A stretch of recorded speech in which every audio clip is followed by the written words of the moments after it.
Guys welcome back to my another blog. তো আজকে আমি তোমাদের সাথে শেয়ার করব ফুডিং এক্সপেরিমেন্ট রেসিপি কেন বলছি সেটা পরেই বুঝতে পারবে।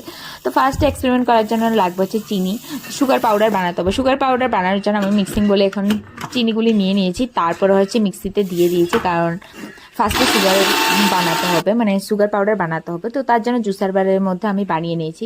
তো বেশি কিছু লাগবে না এক্সপেরিমেন্ট করতে, একটা ডিম লাগবে, আর হচ্ছে দুধ, আর হচ্ছে চিনি, এই তিনটে জিনিসই লাগবে। যেহেতু আমি ফার্স্ট টাইম এক্সপেরিমেন্ট করছি তার জন্য বেশি জিনিস নষ্ট করিনি, দুটো ডিমই নিয়েছি এখানে, দুটো ডিম, আর সাথে হচ্ছে 10 টাকা দামের একটা দুধের প্যাকেট।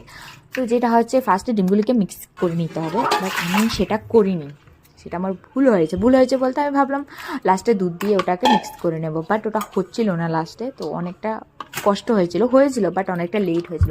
তো তার জন্য বললাম ফার্স্টে তোমরা ডিমগুলিকে ফেটিয়ে নেবে, তারপরে হচ্ছে দুধটা দেবে, তাহলে মিক্স করতে মানে সুবিধা হবে, আর না হলে আমার মতো অনেকটা টাইম লাগবে। এই যে মানে একটু টাইম বেশি লাগবে, একটু টাইম কম লাগবে, তোমরা যদি টাইম কমে চাও তাহলে ফার্স্টে ডিমগুলিকে ফেটিয়ে নেবে। তো আমি অনেকক্ষণ ধরে ট্রাই করে ডিমগুলিকে ফেটিয়ে নিয়েছি।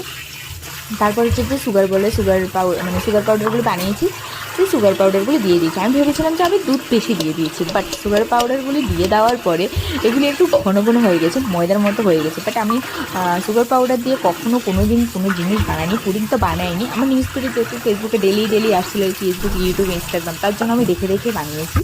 তো ফার্স্টে তারপরে হচ্ছে ক্যারামেল বানাতে হবে। ক্যারামেল বানানোর জন্য কড়াইতে আমি চিনি দিয়ে দিয়েছি, চিনি দিয়ে একটুকু জল দিয়েছি, একটু লাল লাল হয়ে নামিয়ে নেবে। বাট যেটা আমার ভুল হয়েছে, এটাকে আমি বেশি লাল করে নিয়েছি।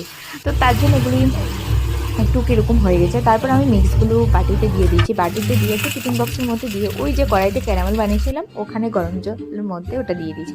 তারপরে হচ্ছে এটা হচ্ছে ফাইনাল লুক এলো।